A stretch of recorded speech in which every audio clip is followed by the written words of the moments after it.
Hello everyone, welcome back to my YouTube channel Study with Hussain. My name is Jabbar Hussain. तो आज हम बात करने वाले हैं टिटेनिस के बारे में, यानी कि क्लोस्ट्रीडियम टिटेनी माइक्रोबायोलॉजी में। टेटनिस क्या होता है, ये क्यों होता है, इसकी मॉर्फोलॉजी क्या होती है, इसके कारण क्या होते हैं, तो हम बात करने वाले हैं टेटनिस के बारे में।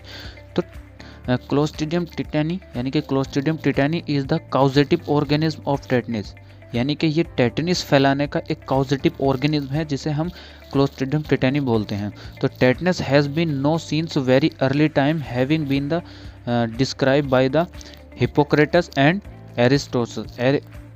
एरिट्यूस, यानी कि ये जो था बहुत पहले जान लिया गया था और ये जो डिस्कवर किया था वो हिप्पोक्रेटस एंड एरिट्यूस ने किया था। ठीक है, तो अब हम इसकी बात करते हैं मॉर्फोलॉजी के बारे में, यानी कि मॉर्फोलॉजी क्या होती है, बनावट कैसी होती है, इसकी क्या होता है। तो it is a gram positive bacillus, ये जो है ग्राम पॉजिटिव बैसिलस है और ये सिलेंडर शेप का बैसिलस होता है, सिलेंडर टाइप का, जैसे कि ये बड़ा बड़ा दिख रहा है, ये सिलेंडर टाइप का लंबा लंबा जैसे दिखता है। ठीक है, अब इसका जो साइज़ होता है वो 0.5 से 0.5 माइक्रो mm इसका साइज़ होता है। ठीक है, it occurs single and occasionally chain. It is the non-capsulated and motile by the peritrich flagella, यानी कि ये जो होता है ये सिंगल में भी होता है और ये चैन में भी होता है। देखिए इस तरह से ये अलग अलग सिंगल में भी पड़ा होगा और ये इस तरह से चैन में भी बना हुआ होगा इस तरह से।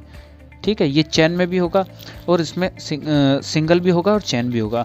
तो spore can be survive in a soil for year, यानी कि ये बैक्टीरिया जो होते हैं, ये जीवाणु जो होते हैं, बैक्टीरिया जो होते हैं, ये जो मतलब बहुत सालों तक मिट्टी में रह सकते हैं, बहुत सालों तक मिट्टी में रह सकते हैं। ठीक है, तो रेसिस्टेंस से इसका क्या होता है, resistant most are killed by boiling for 10-15 minute but some resist boiling for up to 3 hour, यानी कि ये बहुत रेसिस्टेंट होते हैं, प्रतिरोध होते हैं। जो ये जो होते हैं गर्म पानी अब जब हम करेंगे कि इसको उबालेंगे पानी को या किसी भी चीज़ को उबालेंगे तो 15 से 20 मिनट में मर जाएंगे। बस रेसिस्टेंट बॉइलिंग अप टू, यानी कि कुछ ऐसे होते हैं जो 3 घंटों तक मरते नहीं हैं बिल्कुल भी। अब डिसइंफेक्टेंट क्या होते हैं, यानी कि they are not destroy by the 5% phenyl और 1% 0.1% मर्क्यूरिक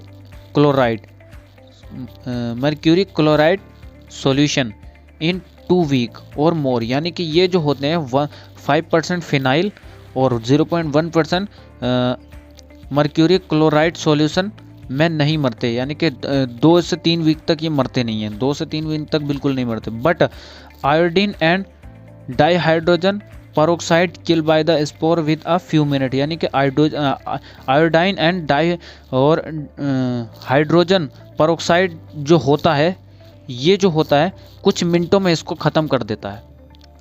अब इसकी पैथोजेनेसिटी क्या है, तो पैथोजेनेसिटी में ये टॉक्सिन रिलीज करता है। कौन कौन सा ये रिलीज करता है, तो Clostridium tetani produce at least 2 distinct toxins.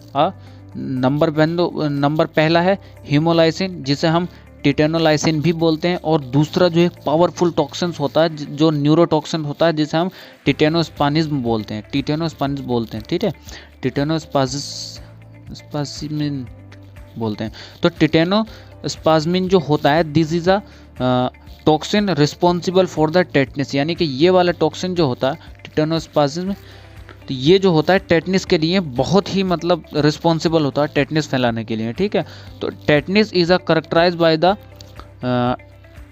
Tonic muscular spasm, यानी कि टेटनिस जो होता है, टेटनिस करेक्टराइज करता है, ये जो होता है हमारे मसल्स जो होते हैं, जब टेटनिस किसी को हो जाता है तो मसल्स में ऐंठन सी होने लगती है, बहुत दर्द होने लगता है। जहाँ पर टेटनिस होता है वहाँ पर मतलब मसल्स बहुत ज़्यादा टाइट होते हैं, बहुत ज़्यादा पेन होता है। ठीक है, usually begin at the site of infection, ये जो होता है स्टार्ट कहाँ होता है, ये जहाँ पर इन्फेक्शन हो जाता है। जैसे कि मान लीजिए यहाँ पर हमारे कोई चीज़ लग गई, जैसे कि मान लीजिए पुराना कोई हथियार रखा होता है जिस पे जंग लग जाता है, जो पुराना हो जाता है, मिट्टी लगी हुई होती है, अगर वो लग जाता है तो यहाँ पर हो जाता है इन्फेक्शन। अब उस पर टेटनिस के नाम के बैक्टीरियाज होते हैं और वो बैक्टीरिया जो होते हैं इन्फेक्शन फैलाते रहते हैं। तो इन्फेक्शन जब हो जाता है तो यहाँ पर जो होता है रेड स्वेलिंग भी हो जाती है, बहुत ज़्यादा टाइट हो जाता है, सूज जाता है, बहुत ज़्यादा स्वेलिंग हो जाती है, टूट जाता है, बहुत ज़्यादा पेन होता है।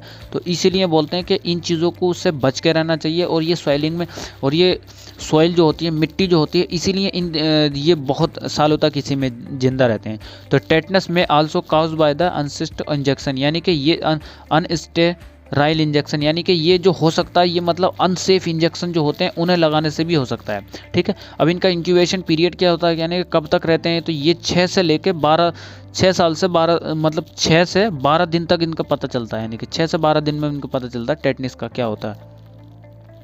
ठीक है, अब इसकी मोर्टेलिटी रेट क्या होता है, ये सीरियस डिजीज़ है, ये सीरियस डिजीज़ है with a high rate of the mortality, यानी मोर्टेलिटी के साथ ये बहुत सीरियस डिजीज़ होती है। 80 से 90% होते हैं before specific treatment become available. जब इनको अगर अच्छा सा कोई ट्रीटमेंट नहीं मिले तो 80 से 90% चांसेस होते हैं इस डिसीज़ के फैलने के। ठीक है, अब बात करते हैं हम डायग्नोसिस के बारे में। डायग्नोसिस क्या कैसे करेंगे इसका, तो laboratory test are not usually helpful, यानी कि लेबोरेटरी टेस्ट इसमें ज़्यादातर नहीं किया जाता, ये हेल्पफुल नहीं होता है, क्योंकि इसका वैसे ही पता चल जाता है कि हाँ भाई टेटिस हो गया। जब पता चलता है कि कोई चीज़ लग गई है या किसी वजह से इन्फेक्शन हो गया, यहाँ पर कोई पुरानी चीज़ या सॉइल मिट्टी में जाने की वजह से इन्फेक्शन हो गया है वहाँ पर, तो पता चल ही जाता है, क्योंकि यहाँ पर स्वेलिंग हो जाती है, रेडनेस हो जाती है और बहुत पेन होता है, तो इसी वजह से पता चल जाता है। तो डॉक्टर ज़्यादातर इसका लेबोरेटरी टेस्ट नहीं कराते हैं। तो स्पेसिमेन इसका क्या होता है, स्पेसिमेन लेते हैं, अगर कराएं तो, अगर इसका कराएं भी लेबोरेटरी में, अगर इसका डायग्नोस कराएं तो इसका नेक्रोटिक टिश्यू में भी collect from the site of injury, यानी कि ये अगर जहाँ इंजरी होती है वहाँ से इसका स्पेसिमेन लिया जाता है। लेबोरेटरी टेस्ट किया जा सकता है, लेकिन तभी किया, मतलब किसी ज़्यादा इमरजेंसी होती है, पता नहीं चलता है, तभी मतलब कराते हैं, वरना नहीं कराते हैं। लेकिन अगर कराएं तो क्या क्या होता है, कराएं तो इसका कल्चर कराते हैं, तो कैसे होता है, तो कल्चर इसमें it is an obligate anaerobe, यानी कि ये जो है ओब्लिगेट एनारोब होता है, और that grow only in the absence of oxygen, और जहाँ पर ऑक्सीजन नहीं होती है ये वहीं पर ग्रो करता है। ऐसा कोई कल्चर मीडिया ले लेते हैं, जब इसका स्वैब ले लेते हैं तो इसका कल्चर लगाते हैं, स्वैब लेके इन्फेक्टेड जहाँ टिश्यू रप्चर हो जाता है, जहाँ से फट जाता है या टूट जाता है, वहाँ से स्वैब में लेते हैं, फिर वहाँ ही मतलब इसका कल्चर लगाया जाता है। तो इसका ऑप्टिमम टेम्परेचर जो होता है बॉडी के बराबर ही होना चाहिए, टेम्परेचर 37 डिग्री सेल्सियस होना चाहिए, और इसका पीएच भी मेंटेन होना चाहिए, इसका पीएच जो 7.4 होना चाहिए। तो अब इसका आप बात करते हैं हम ट्रीटमेंट के बारे में। ऐसा हो जाता है तो ट्रीटमेंट क्या किया जाता है, ऐसा क्या मतलब ट्रीटमेंट क्या करना चाहिए इसका, तो ट्रीटमेंट ये होता है कि मेट्रोनाइडाजोल एंड पेनिसिलिन, मेट्रोनाइडाजोल टैबलेट होती है और पेनिसिलिन होती है, यही मुख्य होती है टेटनिस में ज़्यादातर। तो मेट्रोनाइडाजोल इन डोज ऑफ द 500 mg यानी कि 500 mg in give every 4 hour for 7 day, और ये जो होती है मतलब जब पता चल जाता है टेटनिस है तो मेट्रोनाइडाजोल टैबलेट देते हैं और पेनिसिलिन टैबलेट देते हैं 500 mg की, जो हर 4 घंटे में 7 दिन तक देनी पड़ती है।